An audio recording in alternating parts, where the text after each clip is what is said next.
সবাই কেমন আছেন আপনারা?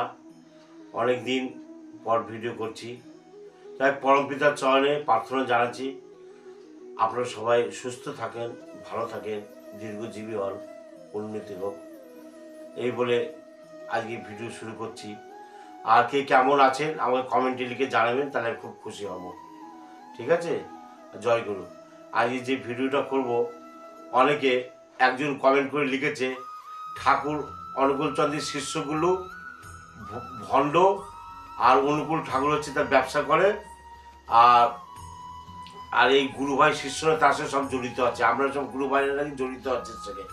বিরাট বড় আমাদের একটা মানে মানে কি বলবো পার্টি চলছে আমাদের, মানুষকে লোক ঠকানোর ব্যবসা করছি। এই টপিকের উপরে আমরা ভিডিও করব, কিন্তু সেই ভিডিওটা আপনারা সবাই মন দিয়ে শুনবেন।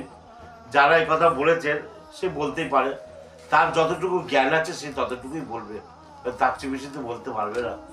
যে ক্লাস 5 পর্যন্ত পড়াশোনা করেছে সে 5 পর্যন্তই অ্যান্সার দেবে, যে আবার মাধ্যমিক সে মাধ্যমিক পর্যন্তই অ্যান্সার দেবে, যে আবার গ্র্যাজুয়েশন কমপ্লিট করেছে সে গ্র্যাজুয়েশনের মতন অ্যান্সার দেবে, যে আবার ইউনিভার্সিটি গেছে তার কথাবার্তা আলাদা, যে আবার ডাক্তারি পাস করেছে তার কথাবার্তা আরও আলাদা।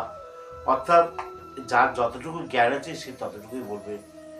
ঠাকুর শেষে ঠাকুর অনুকূল চন্দ্রের সাগর, তিনি এবার কর্মকাণ্ড নিয়ে এসছেন। আমরা দেখবেন বসে থাকলে একটা জিনিস, কোনো জিনিস বসে থাকলে আস্তে আস্তে জং লেগে যায়। এটা কিন্তু অনেকে বুঝতে পারি না, আমি এটা অনুভব করেছি, ফিল করেছি।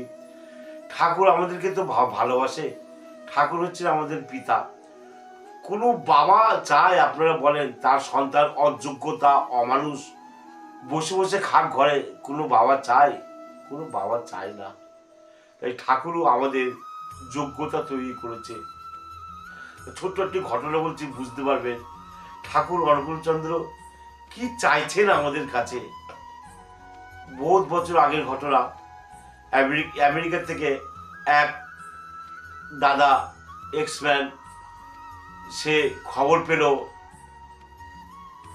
ইন্ডিয়ায় দেওঘরে স্বয়ং যিশু আবার এসছে। তাই সেই এক্সম্যান, তার ইচ্ছা হলো, ওই আমেরিকাতে আমাদের এক গুরুভাই থাকতেন, তিনি যে হাউজার ম্যানদা, তিনি বললেন শ্রী শ্রী ঠাকুর অনুকূলচন্দ্র কাছে গেলে মানুষ শান্তি আনন্দ সব তার কাছে পাওয়া যায়। তা ওই দাদার মনে খুব কষ্ট ছিল, ব্যথা ছিল, সংসারের অশান্তি ঝুট ঝামেলা, সবাই কিন্তু একটু শান্তি পেতে চায়। এই পৃথিবীর যত লোক আছে একটু শান্তি আনন্দ পেতে চায়। ওই দাদা, ওই যে এক্সম্যান, ওনার নামটা আমি জানি না, ভুলে গেছি। ওই দাদার কিন্তু তখনকার বাজারে বিরাট কলকারখানা, আমেরিকা থেকে তখনকার বাজারে তিনি কয়েকশো কোটি টাকার মালিক, মামুলি কথা ভাববেন না। ওই দাদা পাসপোর্ট ভিসা করে ওই হাউজার ম্যানদের সাথে আসলেন ইন্ডিয়াতে ঠাকুরের কাছে গেলেন। তখন দেওঘরের অবস্থা খুব খারাপ, মানে এমন দিন চলছে ঠাকুর বাড়িতে, মানুষ সবাই মিলে আজকে ভিক্ষা করে আনতো। সেই ভিক্ষা করে এক বেলা খাওয়া হতো, সেটা রান্না হতো, সেই রান্না হয়ে সবাইকে এতটুকু করে দেওয়া হতো। ওইটুকুই খাবার, আর রাতে খাবার, বিকালে খাবার না। আবার তারপরের দিনকে আবার ওই একটু সব ভিক্ষা টিকা করে জোগাড় করে আনতো, ওই দিন রান্না হতো, খেত। তখন দেওঘরে এমন চলছে। সেই সময় ওই দাদা ঠাকুর বাড়িতে আসলেন, এসে ঠাকুরকে দেখলেন। ঠাকুর একটা ধুতি পরা, চৌকিতে বসা।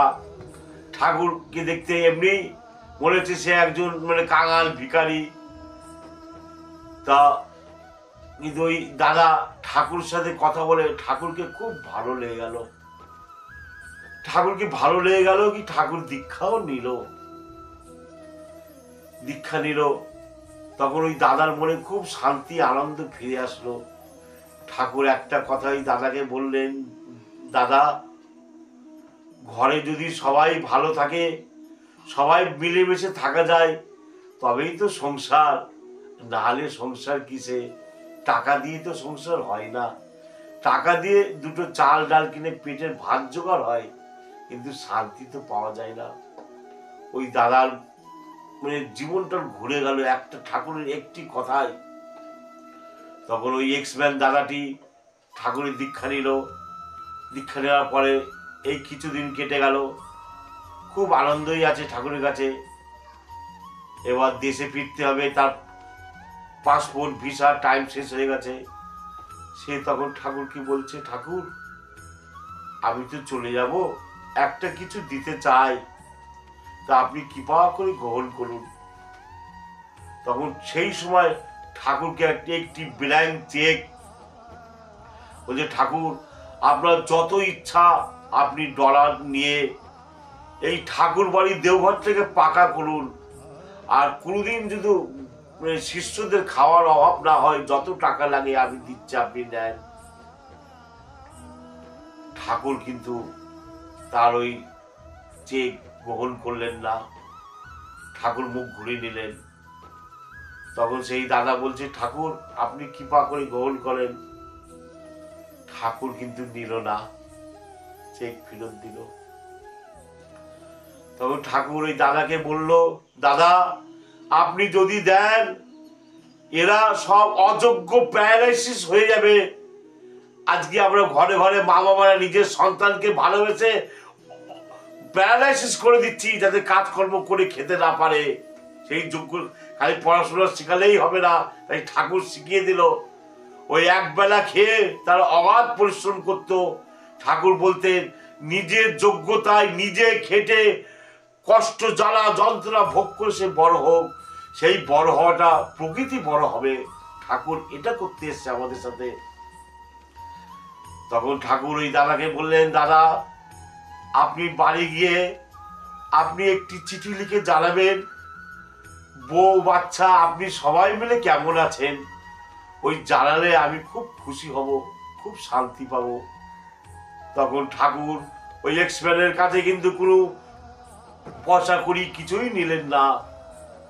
তখন ওই দাদা সে তখন ঠাকুরকে প্রণাম করে নিজের দেশে ফিরে গেল। আর ঠাকুর বলেছিলেন, দাদা আপনি কথা দেন প্রতি মাসে একটি করে চিঠি লিখে আমায় জানাবেন আপনার পরিবারের সবাই কেমন আছেন, এইটুকু জানালেই আমি খুশি। এই হচ্ছে শ্রী ঠাকুর অনুকূল চন্দ্র। তিনি এসছে এবার মানুষের ব্যথা দূর করতে, মানুষের কাছে টাকা কামাতে না। তাই ওই দাদা দেশে বাড়ি ফিরল, তার পরিবারটা সবাই আনন্দ শান্তি সুখ শান্তি, তার পরিবারের সব ফিরে আসলো। তখন ওই দাদা একটি চিঠি লিখছে, চিঠিটা লিখতে গিয়ে টপ টপ করে দু চোখ দিয়ে জল পড়ছে, আর গানটির কথা হচ্ছে, এক লাইন করছি, একটি চিঠি লিখছি ঠাকুর, কেমন আছো কুশলে। একটি চিঠি লিখছি ঠাকুর, কেমন আছো কুশলে। আশা করি ভালো আছো, ওগো দয়াল প্রাণের ঠাকুর। ওই দাদা টপ টপ করে কাঁদছে ঝরঝর করে, আর চিঠি লিখছে। তা ঠাকুর এসেছে এবার এই প্রেম ভালোবাসা মানুষের ঘরে ঘরে সৃষ্টি করতে। তাই দাদা লিখছে, ঠাকুর শেষের দিনে দিও দেখা। তার মুখ ফেটে যাচ্ছে, সে চিঠি লিখছে ঠাকুরকে। আর এই গানটা আমি না পুরো জানিও না ভালো, হ্যাঁ ক্ষমা করে দেবে। যাই হোক, ঠাকুরকে ভালোবাসলে যে জীবনে এত শান্তি আনন্দ আসে, এটা বাস্তব ঘটনা। এই যে জায়গায় জায়গায় মঠ মন্দির হচ্ছে, জায়গায় জায়গায় উৎসব হচ্ছে, মানুষ রবে রবে দাঁড়ে দাঁড়িয়ে গিয়ে ভিক্ষা চাচ্ছে, ভিক্ষা করলে কি হয় জানেন? শ্রী শ্রী ঠাকুর অনুকূল চন্দ্র জানে আমরা ভিক্ষা করি, আমরা মানুষ সব অহংকার। কেউ কাউকে যদি একটা কথা বলে, হ্যাঁ আমাকে এই কথা বলেছিস, তেজ দেখাবে, তার বলে অর্থাৎ অহংকার। এই যে ধারে ধারে ভিক্ষা করা, ভিক্ষা করলে অহংকার পাতলা হয়। ইতিহাস দেখেন, ব্রাহ্মণরা 5 বাড়ি ভিক্ষা করে খেতে হবে, যাতে ওই ভিক্ষা করার মাধ্যমে তার অহংকার বলে কিচ্ছু থাকবে না। একটা মানুষের মনে যখন অহংকার থাকবে না, সে তখন নত হতে পারবে, সে তখন সবকিছুকে মানিয়ে নিতে পারবে। আপনারা তো ভিডিওটা দেখছেন, সবাই বুকে হাত দিয়ে বলেন তো, সামনে একটা বউ ছেলে মেয়ের কথা যদি খারাপ কথা বলে বা খারাপ টোন দিয়ে বলে, সহ্য করতে পারে না, রেগে যান। ওই যে রেগে যাওয়া, ওটা অহংকার। আর ওই অহংকারটা দূর করতে শেষে ঠাকুর অনুকূল নিয়ে এসছে ভিক্ষা। এই যে মন্দির, হাজার হাজার লক্ষ লক্ষ মন্দির হচ্ছে, সেখানে কি ঠাকুর বাবাইদা অবিন্দা এরা কি থাকতে আসছে না? ওই মন্দির করতে করতে আমাদের মধ্যে অনেক শয়তান গুরু ভাই আছে, তারা একটা সোনার মানুষ তৈরি হচ্ছে, যে মানুষ হয়ে আরো 10 জনকে সে ভালো করছে। এটাকে বলে যোগ্যতা। খালি আমি পড়াশোনা করলাম, বড় হলাম, ইনকাম করলাম, খেলাম, এটা বড় হওয়া না। নিজে বড় হয়ে আরো 10 জনকে বড় করা, এটা বড় করা, এটা বড় হওয়া বলে। আর কত লোক ব্যবসা ট্যাবসা বলছে, ওইসব গুলো আমরা এখন আর কানে পাত্তা দিই না, ও বলবেই। এই যে আমরা ইষ্টবিধি করি, ইষ্টবিধি করলে মঙ্গলযজ্ঞ করলে আমাদের জীবন রক্ষা হয়। তা এই যে গতবারের ভিডিওটা প্রচুর 15 থেকে 16 জন কমেন্ট করেছে খারাপ কথা, তার ব্যবসা হচ্ছে, পয়সা হচ্ছে, কিন্তু 50,000 লোক ভিডিওটা দেখেছে। কই তারা তো করিনি। অর্থাৎ ঠাকুর অনুকূল চন্দ্র বলে গেছে, এমন দিন আসছে এই ভারতবর্ষটা, এই শিষ্যরাই, এই ঠাকুর অনুকূলের শিষ্যরাই এরা দেশটা চালাবে। কিন্তু সেই দিন খুব সামনে, সেই সুদিন খুব সামনে আসছে, এটা বাস্তব ঘটনা। সবার মঙ্গল হোক। তবে একটি 2 লাইন গান করে আমি শেষ করে দেবো, কেমন? হে ঠাকুর, জীবন পথে চলতে গিয়ে করি যদি ভুল, সে ভুল আমার হয় যেন গো তোমার পূজা ফুল। হে ঠাকুর, জীবন পথে চলতে গিয়ে করি যদি ভুল, সে ভুল আমার হয় যেন গো তোমার পূজার ভুল। সংসারেতে দুঃখ জ্বালা মাথায় নিয়ে যত চলছি ভেসে স্রোতের বুকে ভাঙা তরির মতো,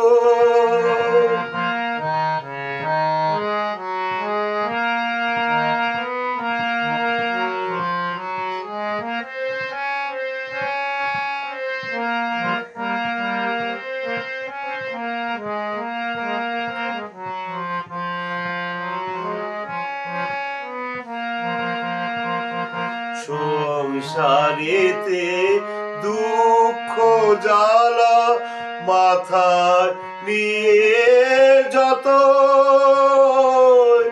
চলছি ভেসে স্রোতের মুখে ভাঙা তরির মতো,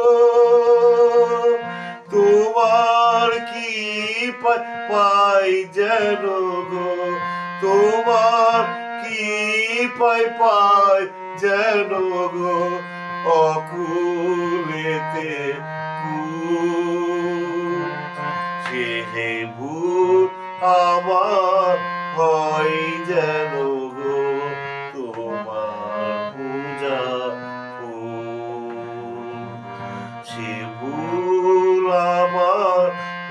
চাই যেন গো তোমার পূজার ফুল। তাই আমাদের সংসারে সবারই দুঃখ কষ্ট জ্বালা যন্ত্রণা আছে, এগুলো থেকে বাঁচার দাদা আর মা কোনো রাস্তা নেই। ঠাকুরকে খুব ভালোবাসেন আর ঠাকুরের কথাগুলো শুনে চলুন, দেখবেন আপনি জীবনে তো বড় হবেনই, আপনার দেখা দেখি অনেকে বড় হবে। কোনোদিন দেখবেন যতই অভাব কষ্ট আসুক, ঠিক চাল ডাল অর্থ ঠিক জোগাড় হবে, কেউ ঘাবড়াবেন না, ভয় পাবেন না। আমি এটা ডায়লগ বক্তৃতা দিচ্ছি না, আমি জীবন দিয়ে সব পরীক্ষা করেছি। এমনও দিন গেছে দুটো ভাতের জন্য আমরা স্বামী স্ত্রী আলাদা হয়ে গেছি, কোনো মিথ্যে ঘটনা না, আমার জীবন দিয়ে উপলব্ধি করে বলছি।